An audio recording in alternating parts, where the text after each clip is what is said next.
Bonjour les runners, bonjour les sportifs, bonjour au petit monde de la course à pied, c'est Seb et c'est toujours un plaisir de vous retrouver comme chaque vendredi pour un nouvel épisode du podcast À côté de mes pompes.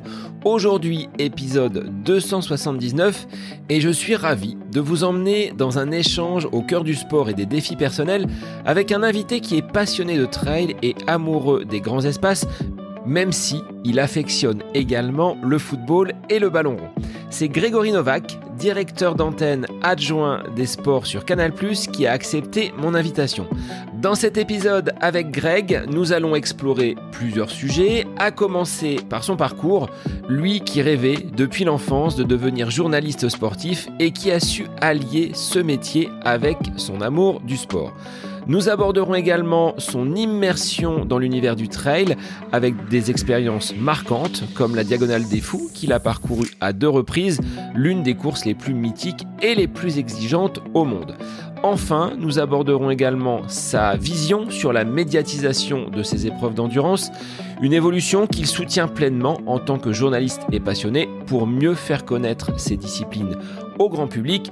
Son credo est que le sport individuel n'existe pas vraiment car chaque défi se construit collectivement avec le soutien de toutes celles et tous ceux qui nous entourent. Cet échange avec Greg est donc captivant, rempli d'anecdotes, d'émotions et de réflexions, à la fois sur le dépassement de soi, la résilience et cet impact des grands événements sportifs comme on a pu le connaître avec les Jeux Olympiques. Alors que vous soyez en train de courir, en voiture ou confortablement installé chez vous, je vous laisse profiter de mon échange avec Greg. Bonne écoute à vous. Comme toujours, n'hésitez pas à partager vos retours et à rejoindre la discussion sur les réseaux sociaux. Il est temps pour moi de vous laisser en compagnie de Grégory Novak, de Canal+ à la Diagonale des Fous, la médiatisation du sport nature. C'est le nouvel épisode du podcast À côté de mes pompes, pour lequel je vous souhaite une très bonne écoute.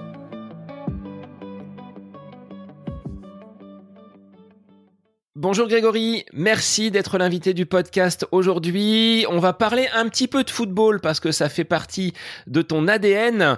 Pour des auditeurs passionnés comme moi, ta voix va sans doute leur parler.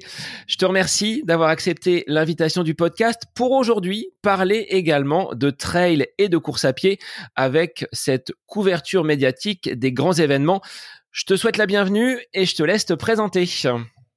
Bonjour Seb, c'est moi d'abord qui te remercie de m'inviter à cet échange.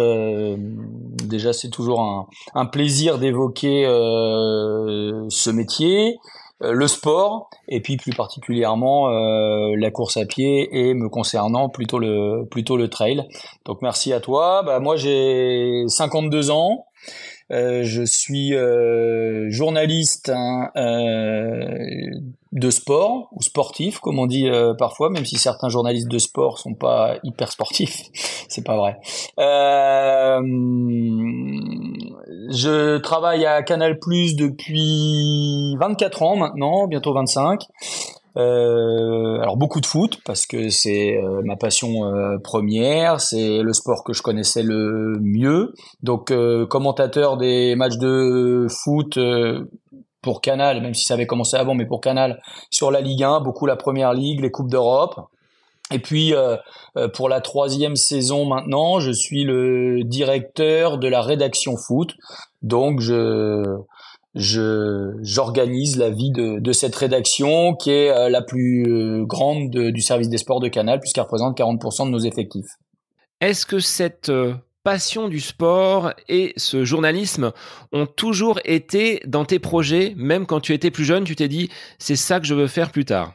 Ouais, c'est à chaque fois que j'en parle avec des gens qui me connaissent depuis longtemps, la famille évidemment, c'est moi déjà aussi loin que je puisse me souvenir, je me souviens pas avoir évoqué autre chose comme métier que journaliste sportif.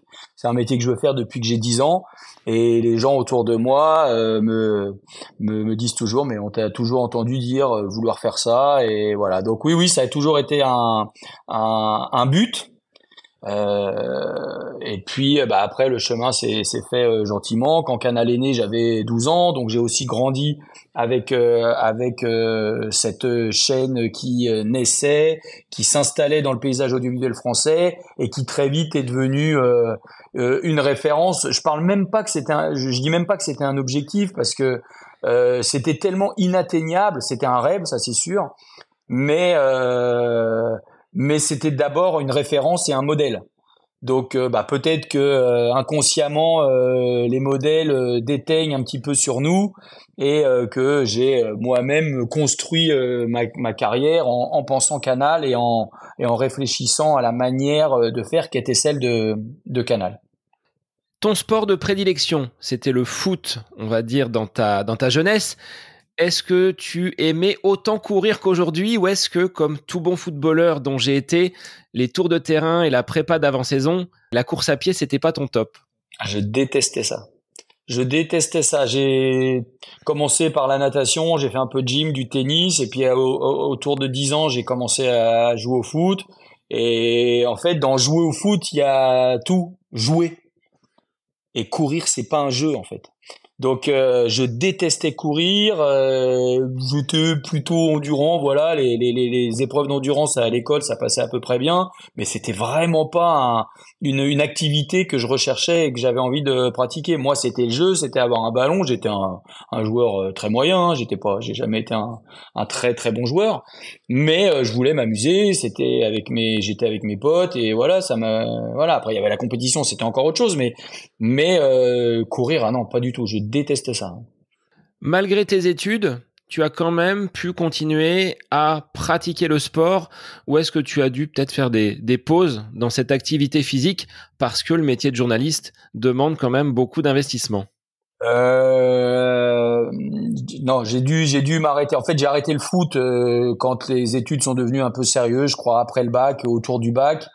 Je suis parti une année en fac. De toute façon, c'était impossible que je puisse concilier ça avec les entraînements et les matchs. Et après, je suis parti étudier à Tours pour l'école de journalisme. Donc là, de toute façon, je pouvais plus être avec mon club. Et là, j'ai décroché du foot. En fait, j'ai complètement arrêté de jouer au foot. J'ai arrêté bien de faire du sport aussi, ce qui m'a valu quand même une petite surcharge pondérale à un moment. Mais une belle surcharge pondérale, mais non, j'ai dû arrêter au moment des études, ouais. Et j'ai repris plus tard. C'est pas innocent de parler de surcharge pondérale parce qu'à un moment j'ai vraiment grossi, hein, y a pas d'autre terme, et il a fallu d'abord que je commence par perdre du poids pour me remettre au sport, parce qu'en fait quand on est en surcharge, on prend pas de plaisir à faire du sport, on se fait mal aussi, et donc j'ai d'abord perdu. Puis j'ai repris le sport et puis après tout ça s'est accompagné, donc le sport m'a aussi aidé ensuite à continuer à perdre du poids. Et à quel moment la course à pied est entrée dans ta vie? Je pense que cette année ça fait 20 ans à peu près que j'ai commencé à courir. J'ai toujours couru, fait des petits footings, j'allais courir de temps en temps avec des copains, mais c'était pas je pouvais pas dire, je courais même pas une fois par semaine, hein, c'était pas possible. Donc je dirais il y a 20 ans. Je me suis dit à un moment, là, au moment où j'avais commencé, voilà, à perdre ce poids que j'avais en trop, je me suis dit que j'allais me mettre à courir. Et je me souviens, j'étais en vacances sur l'île d'Oléron et je m'étais dit, allez, je vais aller courir tous les jours. Bon, puis après très vite, je me suis dit, bon, je me connais, je vais y aller 2 jours. Si j'y vais tous les jours, ça va pas être possible. Donc là, je me suis dit, bon, j'y vais un jour sur 2. Et puis au bout de 3 footings, le jour où j'y allais pas, ça a commencé à me manquer. Et petit à petit, et après pendant 10 ans, j'ai couru sans prendre un dossard. Mais en revanche, c'est devenu une activité régulière. Et le besoin de courir régulièrement et le plaisir surtout que je prenais à courir ont grandi. Donc là, j'ai couru et après, au fil des rencontres, en 2015, je crois, le premier dossard que j'ai pris, c'était sur un 12 km autour du château de Versailles. C'est un copain qui a une agence d'événementiel, une agence de communication, et qui s'appelle Fred Piccarini, qui a l'agence Epic et qui est. On salue.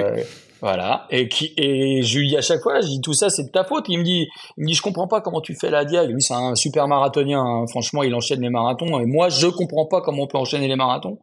Mais je lui dis, mais tout ça, c'est à cause de toi, en fait. C'est lui qui m'a donné mon premier dossard, c'est lui qui m'entraînait là-dedans, et je le remercierai jamais assez parce que le plaisir que je prends aujourd'hui, y compris sur des épreuves très longues, mais je me régale, en fait. Je me régale à m'entraîner, je me régale à partir sur les sentiers. C'est un vrai bonheur. Et on m'aurait dit ça quand je dis 20 ans, même il y a 10 ans, à faire des épreuves si longues, même au moment où je courais, j'aurais rigolé, en fait. Et donc, je lui dis un grand merci.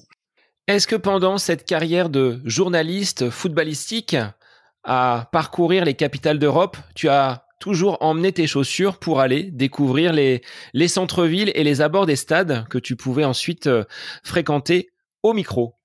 Oui, et ben ça c'est une super question et c'est exactement comme ça que ça s'est fait. Alors pas au début, quand j'ai commencé à courir, je continuais à, à faire mes déplacements comme ça. Et puis assez rapidement, c'est devenu un petit rituel. J'ai beaucoup commenté la Première Ligue, donc je passais souvent beaucoup de temps à Londres ou dans les grandes villes anglaises. Mais je dis Londres notamment parce que il y a des grands parcs où on peut aller courir, et donc là j'emmenais mes affaires. Puis après, quand j'ai suivi l'équipe de France, j'ai été envoyé spécial auprès de l'équipe de France pendant 7 ans. Et ben là, à chaque déplacement, soit avec des collègues, soit tout seul, j'avais toujours mes running dans la valise. Et c'était parce que en fait tout va très vite quand on est en déplacement, on n'a pas toujours le temps d'aller voir. Et moi je trouve toujours dommage de se déplacer, d'aller dans des villes où peut-être on reviendra jamais, parce qu'évidemment aller à Londres, à Madrid ou à Milan, bon bah ça il y a quand même des chances qu'on y retourne. Mais quand on va en Arménie, en Albanie, en Géorgie, voilà, on sait pas si on reviendra en Uruguay, on sait pas si on reviendra un jour. Donc le footing en fait ça devient un moyen facile et rapide d'avoir un aperçu sur la ville dans laquelle on va loger quelques heures, quelques jours. Ça t'aidait à prendre la température, à te fondre avec la population et l'environnement. Donc il y a ce côté découverte. Et là, c'est peut-être le journaliste qui aime avoir peut-être des anecdotes et connaître un petit peu plus son environnement, ce que tu disais. Oui, bah être journaliste, c'est d'abord être curieux. D'abord être curieux du monde qui vous entoure, c'est ce que tu disais, prendre le pouls d'une ville, voir comment se comportent les habitants, et mine de rien, bah en courant on a le temps de faire ça. Parce que pour passer le temps, parce que parfois quand même c'est un peu rébarbatif, mais voilà, quand on court, on regarde, on voit les parcs, on voit les fleuves, on voit la manière dont les gens se déplacent, la circulation, les bâtiments évidemment, et donc oui, ça c'était vite devenu. Et puis après, si on avait le temps, bah on dit ah, tiens, ce matin je suis allé courir, j'ai vu ça, on y retourne avant le match ou après le match ou le lendemain, voilà, quand on avait la chance de rester 1 ou 2 jours de plus sur site. Oui, c'est une super expérience, la course à pied, pour découvrir son environnement. Ouais. Alors cette course à pied ne t'a plus quitté. Par contre, on te voit un petit peu moins derrière le micro en tant que commentateur. Qu'est-ce que tu pourrais retenir comme match, comme événement sportif important que tu as pu et eu le plaisir de commenter? J'ai commenté beaucoup de matchs. J'ai eu la chance de commenter. Canal m'a offert cette chance de commenter. Je parlais de la Première Ligue, les plus grands matchs anglais dans les plus grands stades anglais. J'ai commenté des matchs de Coupe d'Europe, mais c'est marrant. Sur les réseaux, il y a souvent un match qui revient. Et alors pour le coup, ça paraît pas comme ça, mais c'est un PSG 20 en Coupe d'Europe. Je dirais à la fin des années entre 2007 et 2010, un truc comme, je crois que c'est en 2008 qu'ils jouent ce match de Coupe d'Europe. Et il y a une ambiance de fou, le PSG gagne, Louis Ndoula marque un super but, donc ça c'est forcément un match qui a compté affectivement. S'il reste un petit peu, c'est qu'il a aussi compté pour les supporters qui l'ont regardé. Après j'avoue que j'ai un gros faible pour la Première Ligue. Moi, j'ai eu la chance de commenter l'époque des Invincibles d'Arsenal, les Français de cette équipe. J'ai côtoyé Gérard Rouillet, Arsène Wenger, Gérard Rouillet quand il était à Liverpool. Voilà, j'ai eu cette chance-là. Olivier Dacour quand il était à Leeds. Aujourd'hui, je pense à tous ceux qui sont devenus nos consultants. Robert Pires, Samir Nasri. Voilà, l'Angleterre a une place vraiment spéciale dans ma carrière et dans mon parcours. Il y a 2 championnats, je pense, qui ont une place très spéciale. Il y a l'Argentine, parce que j'ai commencé en commentant beaucoup de matchs argentins sur une chaîne qui s'appelait AB Sport à l'époque, avec Omar Da Fonseca, et on faisait des matchs, et j'ai commenté le dernier match de Maradona, et avec Boca Junior. Bon, voilà, ça, c'est mes débuts. Et puis, il y a l'Angleterre, parce que je me suis régalé avec le championnat et avec la culture anglaise. J'adore l'Angleterre, j'adore aller là-bas. Ça fait longtemps que j'y suis pas allé, mais c'est vraiment quelque chose que j'aime. Donc l'Angleterre, les matchs anglais sont des matchs qui m'ont laissé une petite un petit goût particulier. Et puis il y a le fameux, si tu veux en garder un, c'est le Manchester United Arsenal en 2005 où Arsenal, enfin non, à automne 2004, où Arsenal en fait perd son record d'invincibilité en perdant à Old Trafford, et c'est un match qui est important. C'est pas un beau match, mais c'est un grand match. Qu'est-ce qui fait, selon toi, pour continuer dans cette parenthèse football, que ce championnat de Première Ligue est le premier championnat au monde en termes de popularité, en termes de droits télé et de ferveur, parce que les stades sont remplis et c'est ces clubs-là qui drainent aujourd'hui une bonne partie de la manne financière. Qu'est-ce qui explique cela ? Bon, déjà, il y a la passion des Anglais pour le foot. Et donc, ce que tu viens de dire, des stades qui sont remplis. On sait tous les heures sombres vécues par le foot anglais avec ses supporters. C'est un problème qui a été en partie réglé. Faut pas totalement être naïf. Il y a encore des problèmes dans certaines divisions inférieures, mais en tout cas dans le championnat d'élite, c'est un problème qui a été réglé. Les meilleurs joueurs sont là-bas.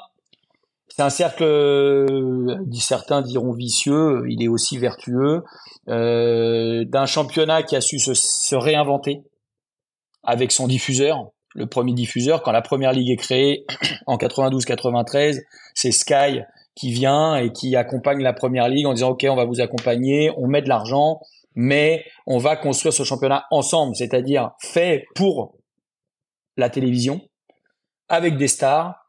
Et voilà, donc ça s'est fait petit à petit, hein. 92-93, c'est il y a 30 ans, donc plus de 30 ans. Donc ça c'est pas venu comme ça. Et moi, la Première Ligue que j'ai connue il y a 20 ans maintenant n'est plus la Première Ligue d'aujourd'hui. Elle a encore grandi, elle s'est ouverte.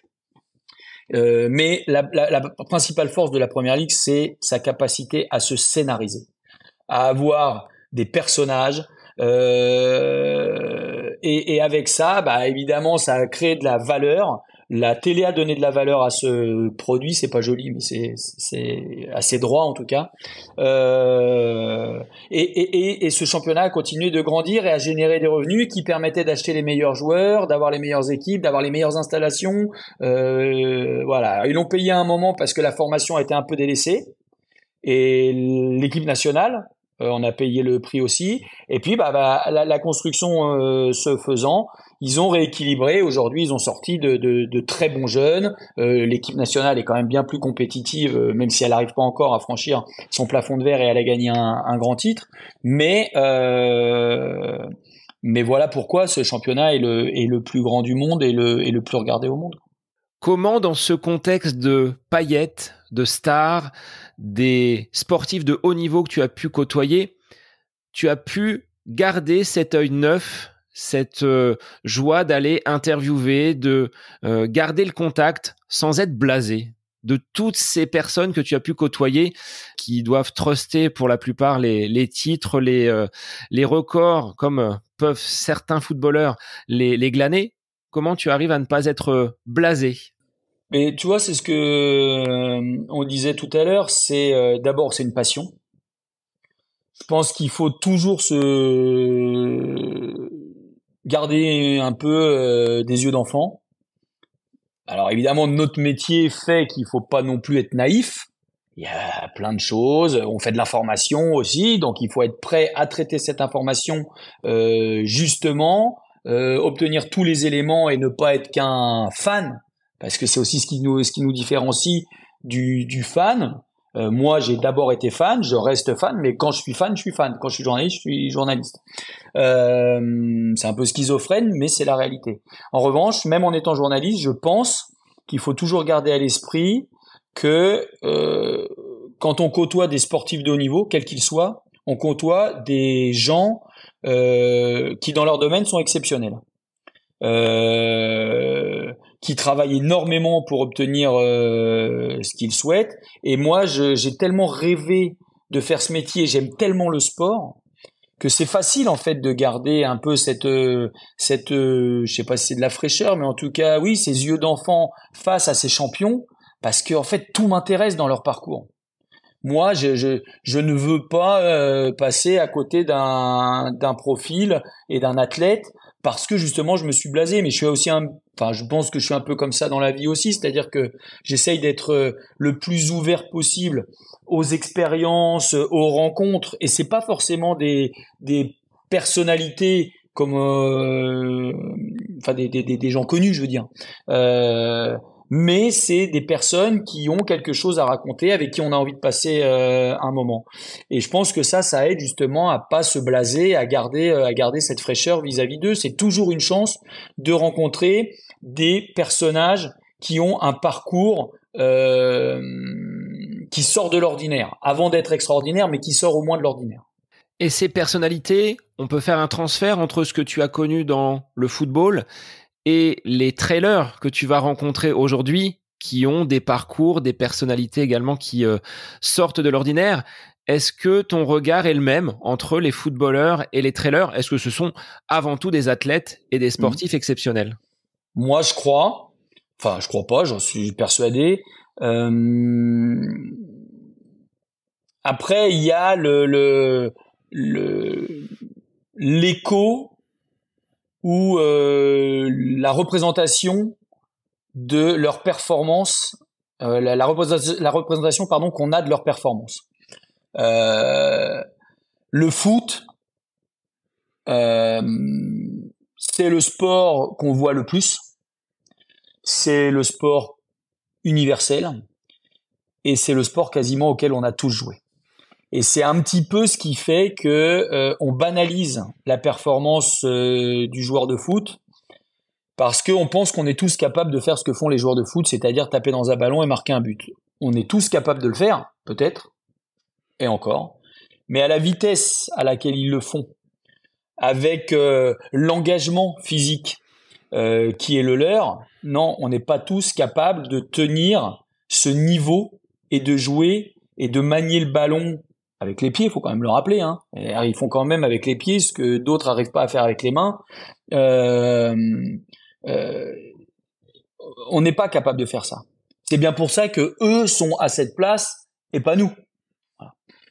Et après, il y a plein d'éléments qui rentrent en ligne de compte qui font que on prend plus ou moins fait et cause pour une discipline. Il y a une dimension évidemment quand vous savez que celui qui gagne la Diagonale des Fous à La Réunion, il gagne 1 200 €.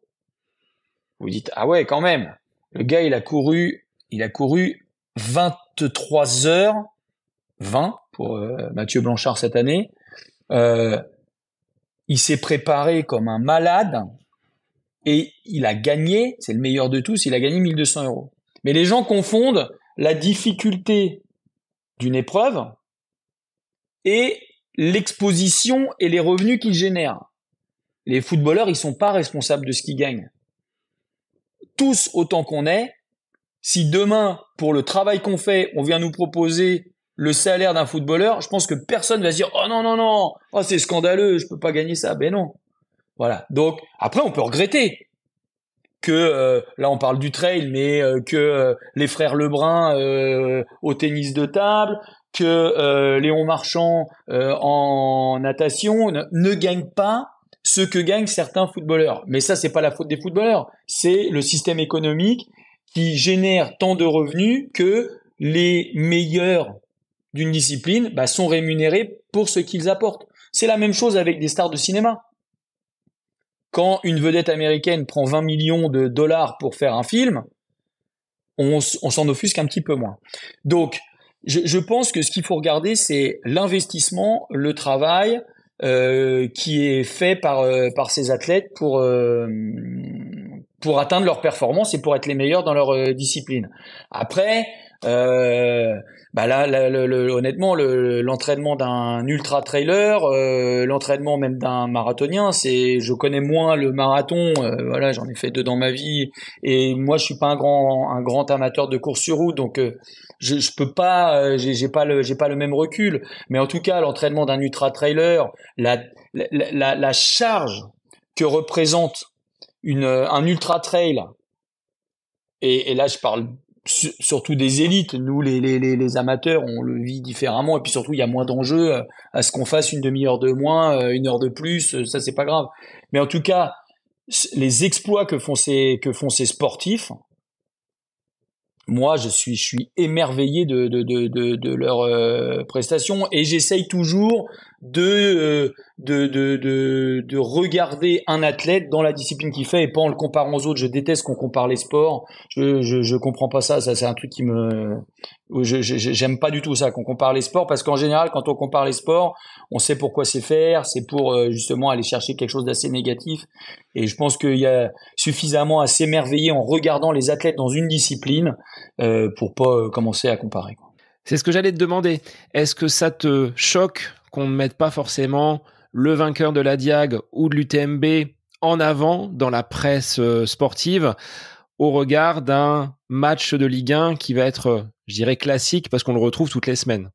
Alors le problème, c'est que là, je peux pas être totalement objectif, parce qu'il y a aussi le journaliste qui va parler, et je sais ce que c'est la hiérarchie de l'information. Je sais je sais.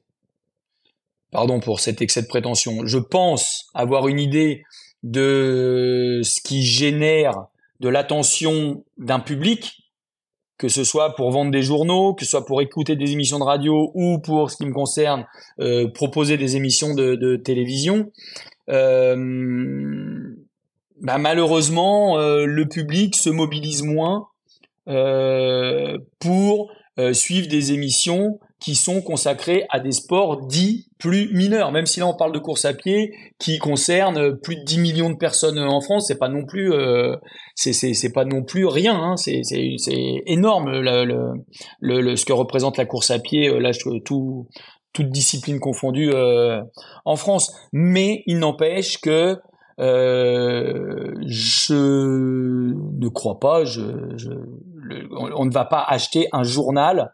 Je parle pas de presse spécialisée, je parle de presse générale, avec une sur le vainqueur de la diagonale ou du TMB, alors qu'on va acheter un journal avec la défaite ou la victoire du PSG, ou un succès en Coupe du Monde, ou au tournoi des 6 nations. Parce que le rugby aussi, évidemment, fait ses unes. Le rugby a un auditoire qui génère justement un gros intérêt pardon. On voit, Grégory, de plus en plus d'émissions consacrées à la course à pied, des retransmissions d'épreuves, qu'elles soient sur route ou sur trail. On va venir à cette diagonale, ce grand raid que tu as pu vivre à 2 reprises. Est-ce qu'avant qu'on parle de cette couverture médiatique, tu peux nous en dire plus sur ta volonté de prendre part au Grand Raid et comment tu as vécu ces 2 expériences, peut-être complètement différentes d'ailleurs? Ouais, complètement différentes. C'est simple en fait.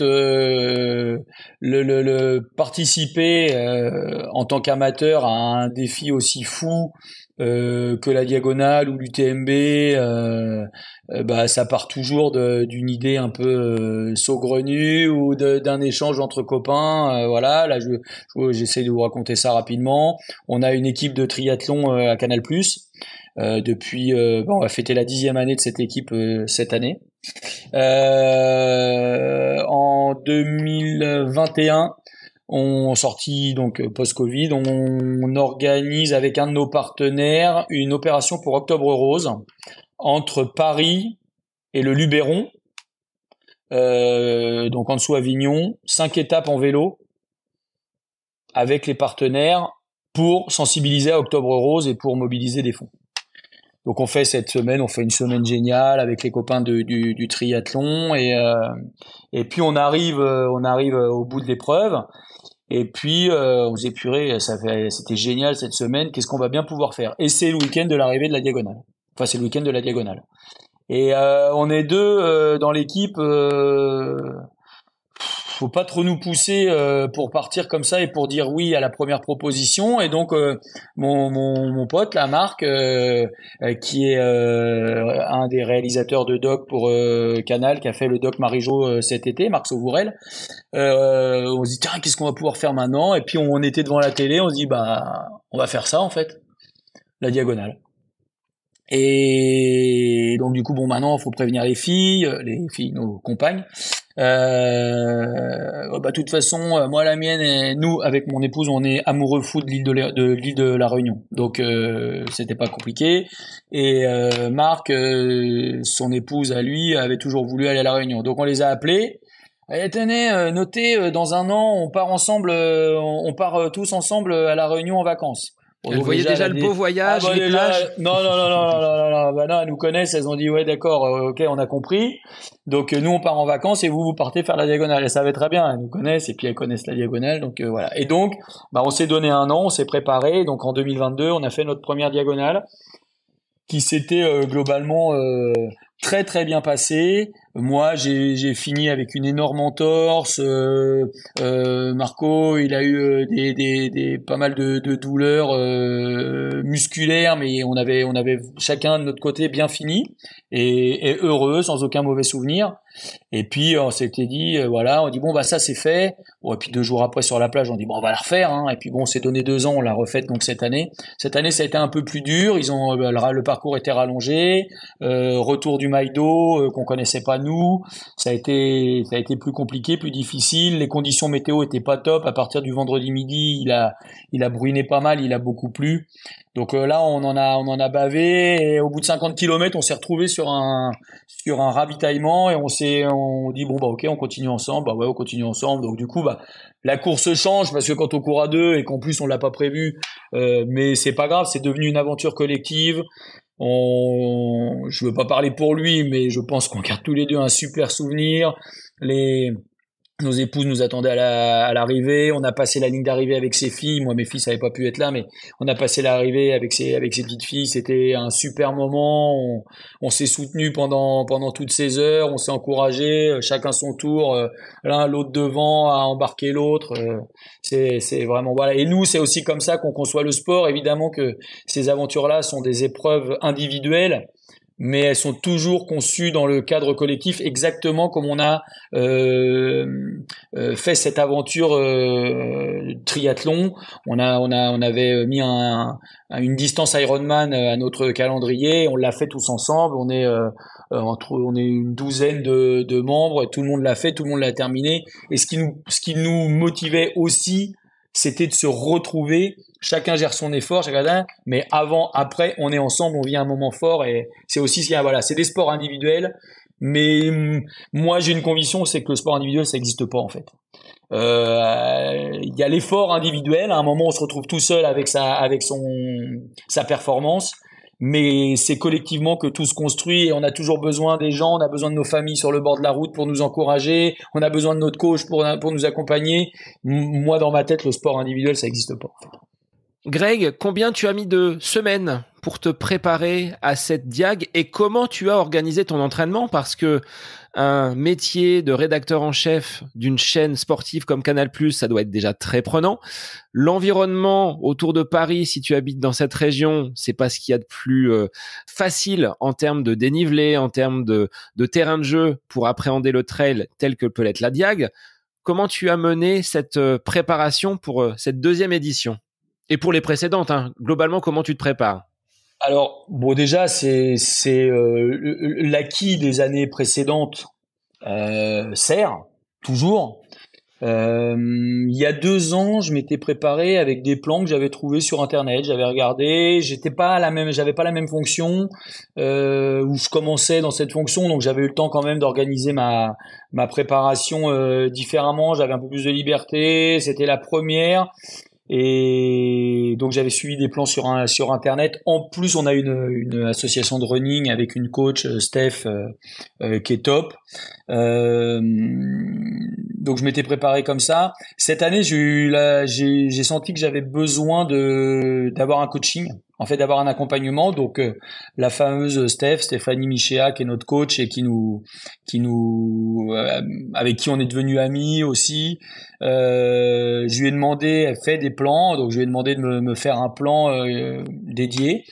Donc j'ai d'abord eu une première partie de saison où là j'étais un peu tout seul, j'avais calé 3 trails, la trace des Maquisards sur 100 km en février, l'éco-trail de Paris en mars, là c'était plus pour avoir les points pour la diagonale, et puis j'ai fait l'Ultra 01 sur 100 km au mois de juin.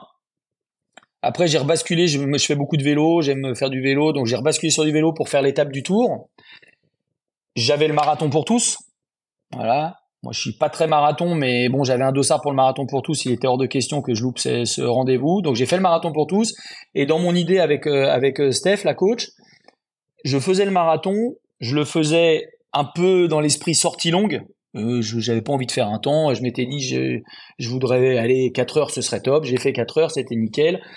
Mais ce que je voulais surtout, c'était 3-4 jours après, pouvoir reprendre l'entraînement et me tourner vers ma diag et pas être fracassé pendant 15 jours, plus pouvoir rien faire. Donc, Steph m'avait fait un plan pour m'accompagner l'été et m'amener jusqu'au marathon et faire le marathon tranquille. Et voilà, on a fait le marathon. Et 3 jours après, je reprenais l'entraînement et dans mon souvenir, j'avais 9 semaines vraiment spécifiques diag où ma coach m'avait fait mon plan et j'ai senti que j'étais... Alors, paradoxalement, on a passé beaucoup plus de temps sur les sentiers pour toutes les raisons qu'on a expliquées juste avant. Mais en revanche, j'ai senti que j'étais bien plus prêt. Musculairement, je me sentais bien physiquement. J'aime pas la piste, mais je sentais que elle me gardait une séance sur piste à peu près par semaine. Je sentais que j'étais super bien sur mes séances sur piste. Et je sais que c'était le bon choix. Bon, que Steph fut le bon choix comme coach, j'avais aucun doute. Mais est-ce que c'était le bon choix de faire une préparation spécifique? Oui, j'en suis persuadé, c'était un super choix. Petit aparté olympique, ce marathon pour tous et globalement cette quinzaine olympique du côté de Paris. Toi, le passionné de sport, comment tu l'as vécu? Comment tu l'as abordé? Est-ce que tu en as encore des étoiles dans les yeux? Extraordinaire. Extraordinaire. J'étais pas là la première semaine parce que bon, de temps en temps, il faut aussi prendre des vacances quand même. Mais on voulait absolument être au moins là une des 2 semaines, une semaine sur les 2 des Jeux à Paris. Donc on était parti en vacances la première semaine et la deuxième on l'a passé à Paris et j'ai pas vu beaucoup d'épreuves. Je suis rentré, je suis allé sur le parcours du vélo masculin. Je suis allé voir le triathlon, le relais triathlon aussi. Et je suis allé un peu au Club France. Mais même en n'allant pas sur les épreuves, ce qu'on ressentait d'énergie dans Paris, alors évidemment aidé par tout ce qu'on lit, ce qu'on voit, les médailles aussi, parce que les athlètes français nous ont embarqués et on a vécu des choses extraordinaires. Mais l'ambiance qu'il y avait dans Paris, c'était incroyable. Et moi, je suis un Parisien pur souche. Je suis né à Paris, j'ai toujours vécu en région parisienne. De voir comme la ville était magnifiée et comme enfin depuis longtemps on reparlait un peu positivement de ma ville, ça faisait du bien et c'était vraiment une super parenthèse. Et de te glisser dans cette peau d'athlète avec ce marathon pour tous, c'était quelque chose de formidable. Je l'ai vécu pour mon premier marathon également. On était porté sur, on va dire, une bonne partie du parcours. C'était incroyable. Mais c'est d'ailleurs, quand je disais, je visais pas un temps marathon, je sais très bien, pareil, je l'expliquais en début, moi j'ai jamais été un coureur très rapide. Autant je suis endurant, autant je suis pas très rapide, je suis pas très explosif.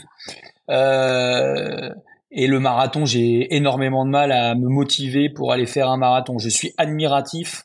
J'ai plein de potes qui courent très très bien, des collègues qui sont des super coureurs. Je suis admiratif de ce qu'ils sont capables de faire sur des semis, sur des marathons. J'adore le marathon. Le matin du marathon pour tous, j'ai regardé le marathon. J'ai regardé le marathon féminin aussi le lendemain. Mais là, c'est c'est vraiment le moment où, comme tu l'as dit très justement, on se sent athlète, quoi.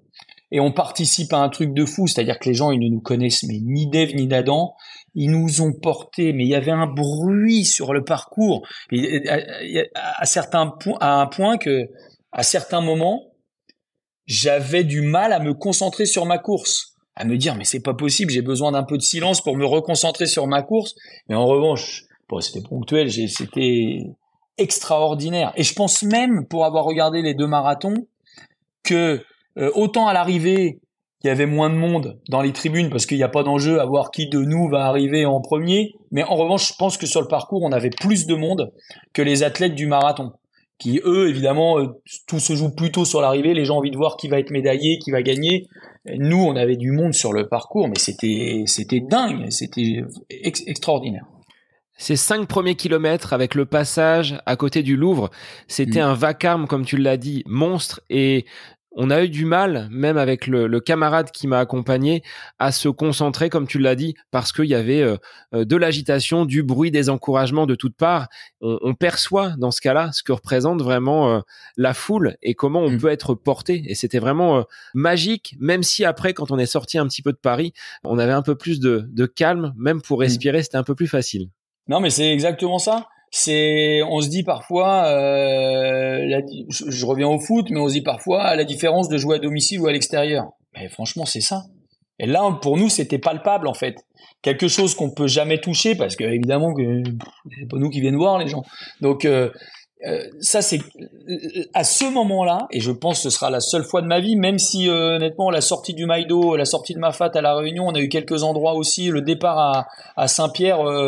D'ailleurs, faut rester calme quand il y a le départ de la Diag parce qu'on a tendance à se dire oh là là, on se sentir comme un fou, on se sent pousser des ailes et on peut vite exploser. Mais c'est les rares endroits où j'ai senti ça. Je sais pour le voir parce que je regarde tous les ans que l'UTMB à Chamonix c'est pareil quoi, voilà. Et je pense que ce sont des rares bulles pour des amateurs pour se rendre compte de la manière dont une foule peut porter un athlète. Ce que ça peut générer de force et d'énergie, même quand on est un peu au bout du rouleau ou qu'on est dans le mal, quoi. Alors, ce que tu disais, là, tu m'as fait une passe décisive, Greg, sur cette diagonale. Le démarrage, tu pars sur la même ligne que les sportifs élites. Là, il n'y a pas de distinction, même si le peloton est très compact et qu'il y a énormément de coureurs. Le trail, cette course à pied nous permet d'être à proximité des personnes que l'on peut aduler, qui sont des grands champions. Est-ce que tu le vis de cette même façon, c'est-à-dire d'être au contact de personnes que tu vas pouvoir derrière aller interviewer, de chercher un petit peu qui ils sont? Est-ce que ce sport-là nous le permet? Est-ce qu'on a vraiment cette possibilité d'aller au contact des athlètes? Dans le football, dans des sports un petit peu plus médiatisés, c'est plus compliqué de les approcher et de les aborder. Oui, non, mais il n'y a pas photo. Et là, pour le coup, c'est même pas. Je disais tout à l'heure, j'ai la chance d'avoir des accès privilégiés par mon métier, parce qu'on fait une émission. Voilà. Moi, j'avais poussé pour qu'on fasse l'intérieur sport avec Mathieu Blanchard. Il y a 2 ans, je crois. Donc, j'avais été en contact avec Mathieu. On a gardé ce contact-là. J'ai eu la chance de rencontrer François Den, mais je pense que c'est une chance que n'importe qui dans la rue peut avoir parce que ces gens sont ultra accessibles, aiment partager sur leur passion, sur leur pratique, sur leur métier parce que ce sont des professionnels, ce qui est impossible avec le foot.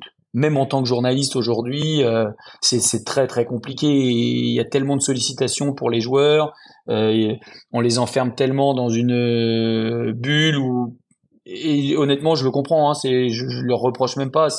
Franchement, s'il s'agit pas de plaindre qui que ce soit, mais c'est pas facile. Vous avez qu'à voir ce que vit Mbappé en ce moment. Franchement. Je pense qu'il faut le souhaiter à personne et tout l'argent du monde ne vaut pas ce que les joueurs ou certaines stars dans n'importe quel domaine vivent et subissent quel que soit leur niveau de rémunération. Il se trouve que dans le trail, en tout cas, c'est possible. Bon, on va pas se mentir, on les côtoie pas longtemps sur la ligne de départ. On les voit passer. Je me souviens, il y a 2 ans, on s'était positionné. Il y a Courtney Dauwalter qui est arrivé. Mais effectivement, Ça, c'est génial. Elle passe, elle va se positionner, elle passe au milieu de nous. Bonjour, il y a un petit signe. Je vais vous faire une petite confidence. Il y a un petit truc qui m'a fait rigoler cette année. On s'est mis parce qu'en fait, ils sont revenus à un seul groupe de départ. Il y avait des SAS il y a 2 ans. On est revenu à un groupe de départ, mais il y a quand même des vagues. Donc tout le monde part en même temps, mais il y a tellement de monde que de toute façon, il faut quand même bien tirer un petit peu. Et on est en train d'attendre notre tour. Et puis là, comme sur toutes les courses, il y a des toilettes provisoires qui sont positionnées et tout. Et puis vous voyez les élites qui sont en train de faire la queue, comme vous allez faire la queue quand vous voulez aller aux toilettes avant de démarrer une course. Et j'ai pris une photo, j'ai dit à mon pote, mais regarde, c'est ça le trail en fait. J'ai Aurélien Dunampalaz, Sissi Cusso, Ben Diman et je sais plus qui y avait à ce moment-là. Et eux aussi, ils sont en train de voilà. Et pour moi, c'est l'image effectivement de ce partage, même bref, entre ce qui se fait de mieux sur la planète trail et puis l'amateur de base comme moi qui va se lancer un défi perso ou un défi avec un pote, voilà. Et oui, c'est l'endroit où on peut encore faire ça. Ouais. Et l'engouement de cette île de l'océan Indien pour sa diag, est-ce que tu le perçois dès que tu poses un pied à l'aéroport? Ton regard de journaliste par rapport à ce que l'on vit, on disait tout à l'heure, avec le foot, tu as pu parcourir de nombreuses capitales, de nombreux pays. Est-ce que dès que tu as mis un orteil sur le sol de la Réunion, tu sentais que c'était déjà la diag qui avait commencé pour toi? Ouais. Donc je le redis, je l'ai dit tout à l'heure, mais en fait ça permet de bien comprendre aussi dans quel état d'esprit je me situe quand je vais là-bas. Je suis un amoureux fou de la Réunion. J'ai mis la première fois le pied à la Réunion en vacances parce que une amie qui elle y va tout le temps aussi et adore la Réunion m'avait dit il faut que vous veniez en vacances et tout, donc on y va. Et je suis tombé amoureux de cette île. Et j'ai mis longtemps avant d'y retourner, mais là, j'y suis allé un peu plus régulièrement. Donc déjà, il y a ça. Moi, poser le pied à la Réunion, ça me transforme. C'est-à-dire que il y a des endroits comme ça, je pense qu'on a tous un peu un endroit sur la planète qui fait qu'on se sent bien. Moi, quand je débarque à la Réunion, j'ai l'impression que je viens chez moi. J'aime les gens, j'aime ce que représente ce petit bout de caillou au milieu de l'océan Indien, c'est-à-dire un environnement où se rencontrent l'Europe, l'Asie, l'Afrique. Ça se retrouve dans la cuisine, ça se retrouve dans la culture, les religions sont affichées, il y a une mixité. Tout n'est sûrement pas rose, mais en tout cas, moi, je me sens heureux à La Réunion. Et au fur et à mesure de mes voyages à La Réunion, j'y ai tissé des amitiés. Je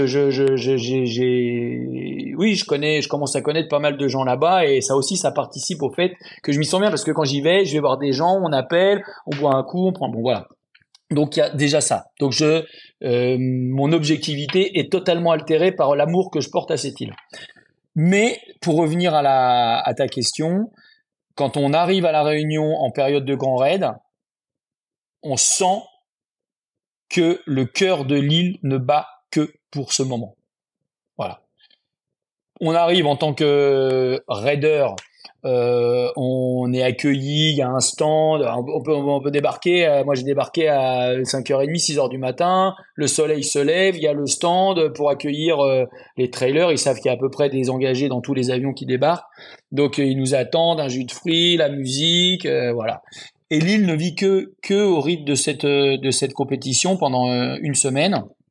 10 jours, et on le sent tout le temps. Et ça m'avait encore plus marqué, parce que évidemment quand on y retourne, on le sait, mais la première fois où à tous les coins de rue, où que je sois dans l'île, ça n'arrivait pas que je n'entende pas parler de cette course. Je me pose sur la plage, et alors là évidemment c'est des engagés qui parlent de leur course. On va à la boulangerie, c'est les clients qui parlent de trucs. Voilà, et il y a des affiches partout, et c'est le rendez-vous mythique de l'île. Donc il y a une ambiance particulière, et puis sur la course c'est incroyable. Cette ligne de départ jusqu'à temps qu'on commence à rentrer dans les champs de canne. il y a 5-7 kilomètres à peu près, mais c'est gavé de monde en fait. C'est gavé de monde. Le départ dans Saint-Pierre, c'est l'Alpe d'Huez avec du monde des deux côtés, des gens qui hurlent, qui tapent sur des tambours, qui vous tapent dans la main, qui veulent. Mais c'est extraordinaire. Et il n'y a pas un endroit, même dans le plus reculé des ilettes, dans les cirques, où quand on croise quelqu'un, il nous encourage pas parce qu'il sait qu'on fait la diagonale et que voilà, ils sortent, les enfants qui sont au bout du jardin, à la sortie parce que ça arrive de repasser dans des zones plus habitées et plus citadines. D'avoir des gens, ils sont au bout de leur allée, ils ont monté une table, tenez, prenez un coca, prenez une tisane, prenez un machin. Mais c'est incroyable. Et dans la course, tu vas retrouver cette ferveur à chaque ravitaillement. Même en cas de coup dur, finalement, ça va te requinquer, ça va te rebooster? Ah bah, complet. Il y a deux choses. Il y a voir ses proches. C'est pas toujours facile parce que les accès sont compliqués et c'est souvent beaucoup de route pour voir passer son coureur 10 minutes. Donc en gros, si on arrive à voir la famille 3-4 fois maxi, c'est bien. Et 3-4 fois, c'est déjà beaucoup. Mais les gens qu'on connaît pas, en fait, ils sont là, ils nous encouragent. On a notre prénom sur le dossard, donc c'est un petit coup dans le dos, un petit allez Greg, allez Pierre, allez Michel. Enfin c'est oui, il y a toujours. Bon, ça on le retrouve un peu sur toutes les courses, cette capacité à encourager des gens qu'on connaît pas, parce que la personne qui vient regarder, pour elle, qu'on soit élite ou qu'on soit amateur, a bien conscience du défi dans lequel on est engagé en fait. Et donc il y a aussi une forme d'admiration pour les amateurs qui est valorisante et qui aussi est énergisante, qui nous permet de retrouver les forces dont tu parlais quand elles viennent à nous manquer. Alors Greg, cet amour de la Réunion, est-ce que c'est toi qui as sur les antennes de Canal poussé pour que ce soit retransmis avec une antenne complètement dédiée sur Canal, peut-être Réunion, Canal Sport, où on va retrouver le départ?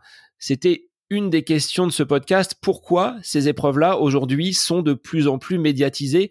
Et de ton regard là de rédacteur en chef des sports de Canal, est-ce que tu vois un engouement et des audiences qui sont en constante augmentation par rapport à ces épreuves-là, pour que vous ayez envie de plus en plus de les traiter et de proposer aux téléspectateurs ce contenu?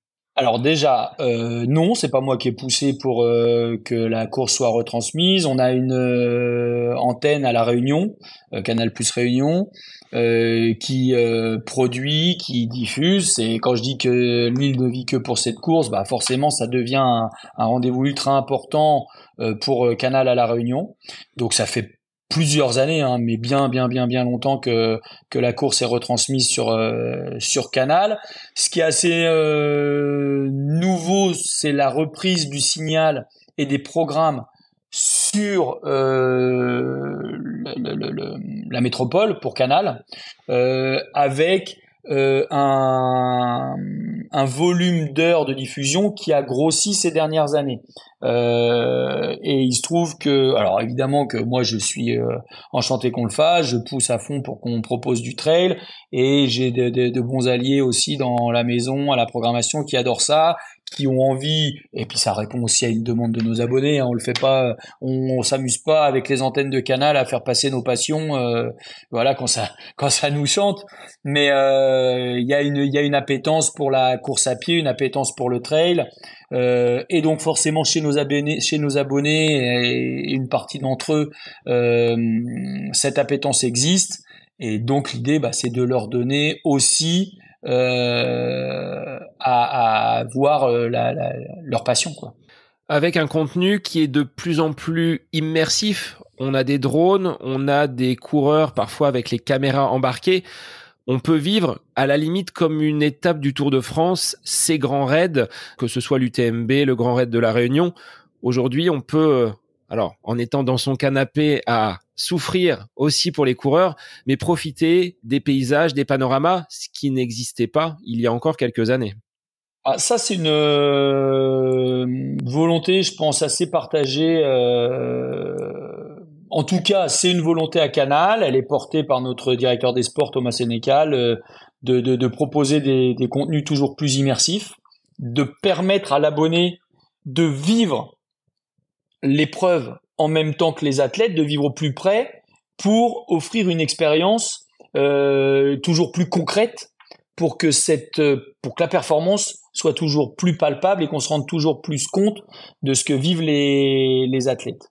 Il y a des moyens aussi de production qui évoluent beaucoup. Tu parlais des drones, voilà, ça existait pas, ça fait pas si longtemps non plus que les drones sont accessibles. Aujourd'hui, on a plein de caméramans qui sont dronistes, qui savent piloter des drones, qui font des formations pour ça.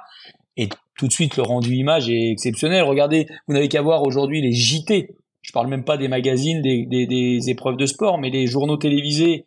Le moindre sujet a des images de drones dedans parce que ça apporte tout de suite un dézoom, une manière de voir plus large et de voir autrement aussi en s'immergeant dans la situation, là, dans l'événement sportif, puisque c'est ce dont on parle. Donc, forcément, les moyens accompagnent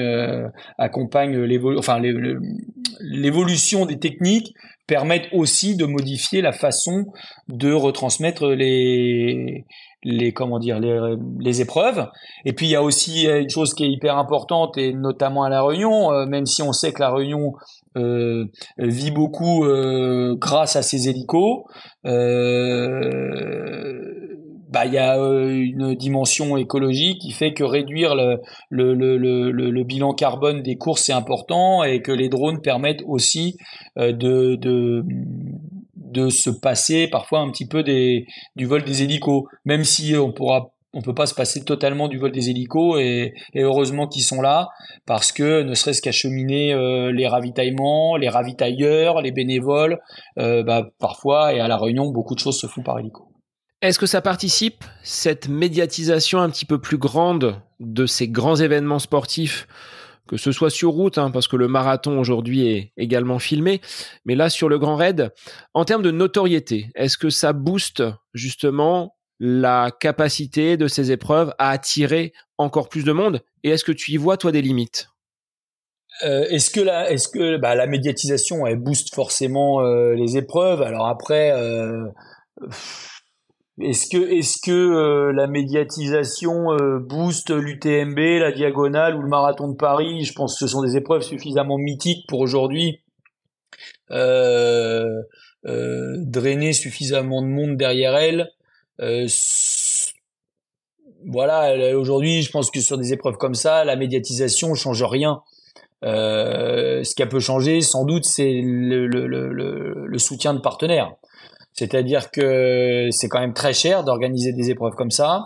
On connaît la situation économique des pays.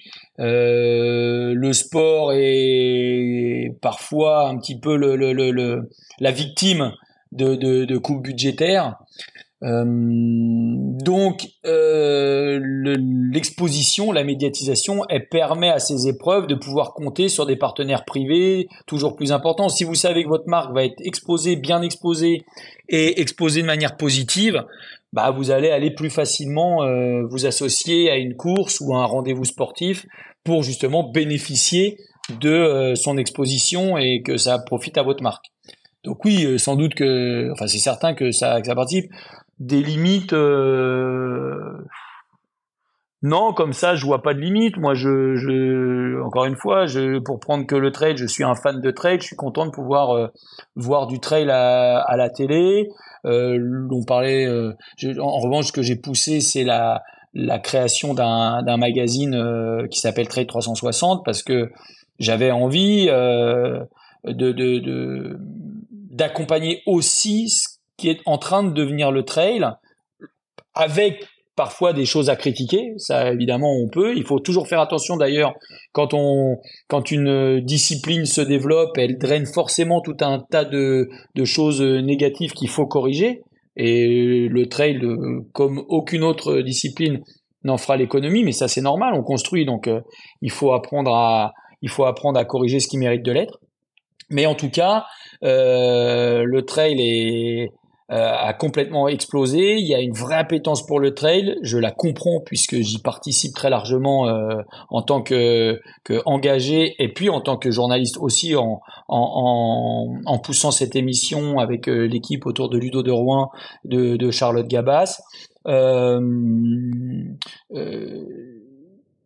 Pousser cette exposition et permettre à ceux qui aiment le trail d'avoir aussi cette expérience télé autre que la diffusion des courses et des événements, et puis à nos abonnés qui connaîtraient peut-être moins le trail de dire tiens, il y a cette émission, je vais regarder, leur proposer des belles images, des beaux rendez-vous, parce que c'est ça le trail aussi, c'est de l'évasion, à ce que ce public-là neuf puisse se familiariser avec la discipline. C'est ce que je disais avec Frédéric Berg et Alexis Berg sur un épisode précédent, c'est que le trail est une jeune discipline qui a connu un essor comme n'ont pas connu toutes les autres disciplines sportives dans notre environnement, on va dire, actuel. Le football a certes évolué, mais c'est une discipline qui est relativement ancienne, contrairement au trail qui se développe de plus en plus. Et il faut parfois accepter peut-être certaines dérives. On l'a vu avec le nom UTMB by Dacia qui avait fait un tollé. Bon, ils sont revenus avec Oka, mais comme tu l'as dit, c'est la possibilité peut-être d'aller chercher des partenaires parce qu'il y a besoin de financement pour toutes ces épreuves-là. Et globalement, toi, tu prends ton pied à la fois sur le côté coureur avec un dossard, mais également dans cette approche journalistique avec des sujets que tu vas pouvoir mettre à l'honneur et mettre en avant des personnes que tu peux peut-être côtoyer au départ d'une course. Donc, c'est plutôt positif de ton côté. Juste sur ce que tu disais, je pense pas qu'il faille accepter les dérives. Faut accepter qu'il puisse y en avoir, se mettre autour d'une table et se dire attention, on prend peut-être un chemin qui est pas le bon, on peut s'être trompé aussi. Parlons-en et voyons comment on peut mieux faire. Moi aujourd'hui, j'écoute énormément de podcasts aussi, je suis sensible à ce que disent les trailers purs et durs, ce que je me considère pas être, parce que je ne suis pas depuis suffisamment longtemps dans le trail, je ne vis pas en montagne, je passe pas, c'est une pratique, c'est une passion, j'adore ça, j'y mettrai tout ce que je peux. Moi aujourd'hui, avec mes petites mains, si je peux aider un peu à mieux faire connaître le trail et à aider le trail à se développer à mon niveau, enfin à développer la médiatisation. Attention, je suis pas organisateur d'événements, c'est autre chose et c'est bien difficile, mais en toute humilité. C'est ça qui m'anime, et si moi je fais des choses mal, je serais content qu'on me le dise pour les corriger. C'est juste ça. Et aujourd'hui, moi, ma pratique du trail, elle m'interroge aussi sur là on disait je suis allé faire la diagonale des fous, donc je suis allé à La Réunion, j'ai pris l'avion et tout ça. Est-ce que pour autant je me pose pas de questions sur mon bilan carbone? Si, je me pose des questions sur mon bilan carbone, je réfléchis, voilà, tout ça, c'est quand je disais j'écoute tous les gens qui font du trail, qui sont très attachés à la nature, qui sont j'écoute ce qu'ils disent, j'essaie de faire, de porter une attention plus particulière, et je pense que c'est important. On peut pas se réclamer pratiquant d'une discipline tournée vers la nature, liée à la nature, et dire j'adore la nature, c'est génial, je m'y éclate. Et puis derrière faire n'importe quoi, jeter ses papiers par terre, aller en avion à Chamonix pour faire l'UTMB. Je pense que ça n'arrive pas, mais enfin je caricature exprès évidemment. Mais tout ça interpelle, et il faut que chacun de notre côté on puisse corriger ce qui mérite de l'être. Mais c'est normal aussi avec toute discipline entre guillemets jeune. Ça fait longtemps que le trail est en place, mais ça reste quand même très jeune, et aujourd'hui le nombre de pratiquants explose. Il faut être attentif à ça, et tout le monde doit aider l'autre à être toujours plus vertueux et à organiser des choses de la meilleure manière qui soit. Je côtoie des organisateurs d'épreuves. J'ai eu la chance de rencontrer Alex Piquier qui organise la Trace des Maquisards et l'Ultra 01. Moi, j'aime parler avec toutes les personnes qui sont à un moment ou à un autre rattachées à un événement pour qu'elles m'expliquent leur expérience, ce qu'elles font. Moi, je suis admiratif de ces gens qui organisent. C'est hyper dur d'organiser un événement. On n'imagine pas la moitié des tâches. Évidemment, on voit, ah bah oui, il faut des bénévoles, ah bah oui, il faut faire le balisage et tout ça, bah oui, mais il faut aussi aller en préfecture pour obtenir des autorisations, il faut démarcher des partenaires et tout, c'est hyper compliqué. Moi, la seule chose que j'ai à faire, c'est prendre un dossard, m'entraîner et venir sur une course. Ça va, hein, c'est tranquille pour moi.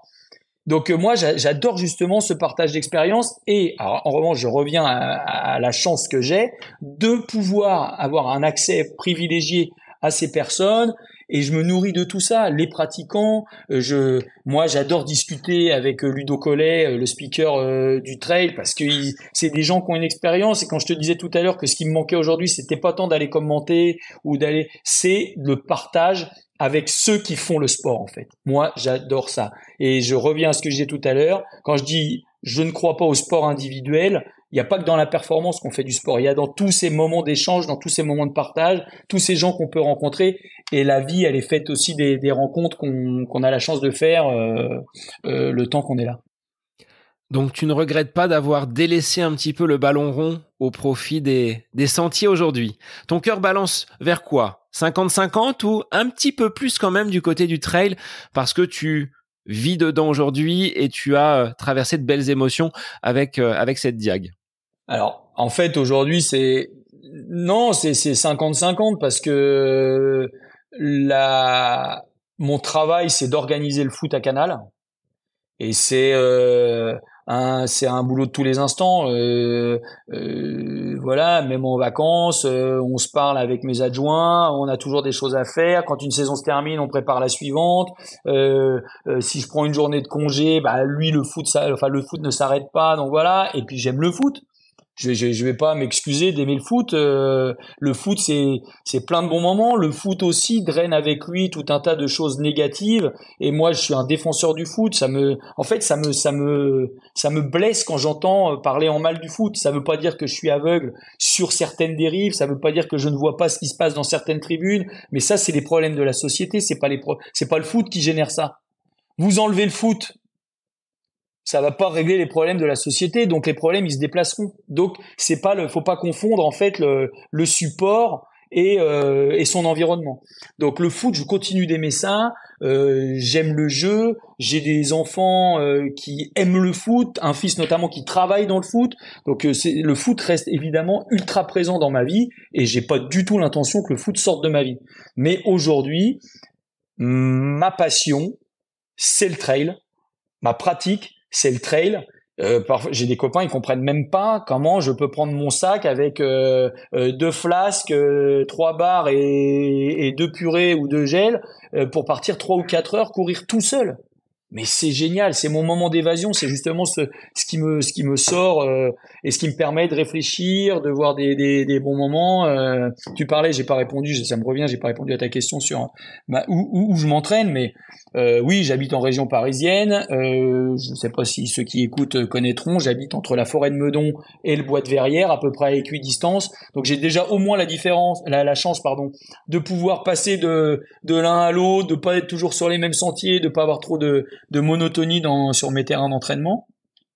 Donc aujourd'hui c'est ça, c'est ma pratique, c'est ça. J'adore ça. Et honnêtement, si je peux moi à mon petit niveau, donner au trail par l'émission, en poussant des athlètes, parce que ce que je disais tout à l'heure sur les joueurs de foot, je prends un plaisir fou à discuter avec Camille Bruyas, avec Blandine Hirondelle, on parlait de Mathieu Blanchard, on a eu Jean-Philippe Choumi, avec Ludovic Pomeray. Mais c'est des gens qui ont des histoires à raconter qui sont exceptionnelles et c'est aussi pour ça que moi je suis fan de toi Seb, de tous ceux qui faites des podcasts comme ça parce que c'est des moments aussi quand je pars courir, je mets mon podcast. Bizarrement en course, j'ai jamais d'écouteurs, j'écoute pas de musique, j'écoute rien, mais en revanche, quand je vais m'entraîner, je prends mes podcasts et tout ça et je m'éclate et entendre ces expériences, c'est génial. J'ai entendu Mathieu Blanchard raconter sa diag. j'ai appelé mon pote avec qui on avait fait la diag. Je lui ai dit, mais écoute ce podcast, il raconte notre diag. Bon, il l'a fait un peu plus vite que nous. Mais les moments difficiles, le parcours, ce qu'il décrivait, c'était ce qu'on avait vécu. Mais c'est génial, ça. Moi, je trouve, je suis fou de ça, quoi. Alors moi, j'avais une dernière question, Greg. Après tout ce que l'on a évoqué sur cet épisode, est-ce qu'il y a un moment où tu arrives à être à côté de tes pompes, c'est-à-dire où le sport n'est pas présent dans une activité que tu vas pouvoir réaliser? Non, ça c'est impossible. C'est impossible, vraiment impossible. D'ailleurs, ma femme en peut plus. Elle vit avec moi. Elle a 2 fils. Et je pense que si elle avait une fille, ce serait la même chose. Et ma femme est sportive, hein. Ma femme court et tout, mais à un moment, elle me dit mais c'est pas possible. Il y a du sport tout le temps, que ce soit à la télé. Non, le sport est ultra présent. C'est impossible que je vive une journée sans qu'à un moment le sport, de près ou de loin, n'existe pas dans ma journée. Alors, 2 diag, si on fait une rotation tous les 2 ans, est-ce qu'il y aura une 3e, si on peut lui annoncer là sur le podcast? Tu parles de ma femme là? Exactement. Alors mon épouse, on a fait la grosse erreur en arrivant avec mon pote Marc de dire bon c'est bon là c'est sûr on la refera pas et tout. Et puis une semaine après, je lui ai renvoyé un message. Je lui ai dit mais c'est pas possible. Pourquoi on a dit ça? C'est n'importe quoi. Donc non, je pense que dans 2 ans, je referai la diag. J'ai trop envie. Et voilà. Alors pareil, la femme elle me dit oui, mais quand tu fais la diag, nous on aime la Réunion et on profite un peu moins de la Réunion.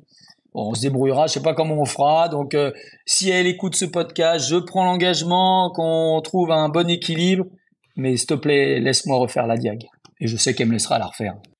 Greg, de quoi sera fait ton avenir sportif là pour les prochains mois et professionnellement? Est-ce qu'il y a des choses dans les tuyaux de Canal? Alors, personnellement déjà? Personnellement, oui. Personnellement, au moment où on enregistre ce podcast, nous sommes à 24 heures un peu plus du départ de la Saint-Élion. Je me suis engagé à la faire avec une amie qui s'est mise au trail et je tiens toujours mes engagements, surtout quand c'est n'importe quoi. Donc, je vais faire la Saint-Élion. Je ferai les 10 km de la Tour Eiffel grâce à mon ami Fred Picarini qu'on a cité un petit peu plus tôt et à qui j'ai toujours du mal à dire non parce qu'encore une fois je le redis, je lui dois tout ce que je fais aujourd'hui.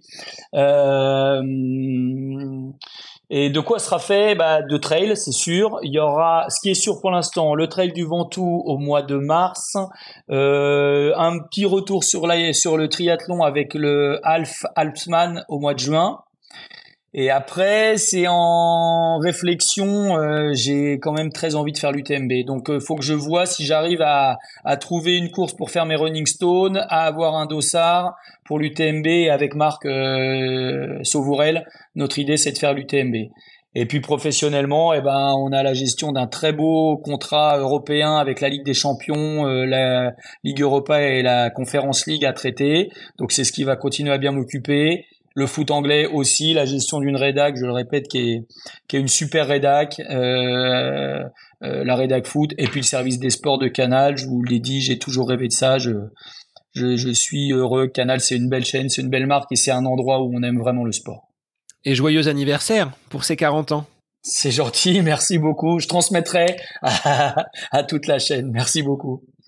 Eh bien, moi, je te remercie, Greg, d'avoir accepté l'invitation du podcast et d'avoir passé un petit peu plus d'1 heure avec toi aujourd'hui pour découvrir un petit peu ta passion pour le trail, mais également l'envers du décor de ce qu'est un rédacteur en chef sur une chaîne sportive comme Canal. Merci, Seb. Merci beaucoup. Et pour les auditeurs, eh bien, je vous retrouve dès la semaine prochaine pour un nouvel épisode du podcast À côté de mes pompes. Bonne semaine à vous. J'espère que cet épisode avec invité vous aura plu. Je vous remercie infiniment de votre écoute. Pour faire remonter le podcast dans les classements, je vous invite à laisser une petite évaluation sur Apple Podcast, 5 étoiles, un petit commentaire. Ça me fera énormément plaisir et vous permettrez au podcast d'être remonté, diffusé, déployé sur ces différentes plateformes de façon plus importante encore qu'il n'est actuellement. Et puis je vous invite à me retrouver sur les différents réseaux, Facebook, Instagram. Laissez votre petit message, votre commentaire, ça me fait plaisir d'échanger avec vous.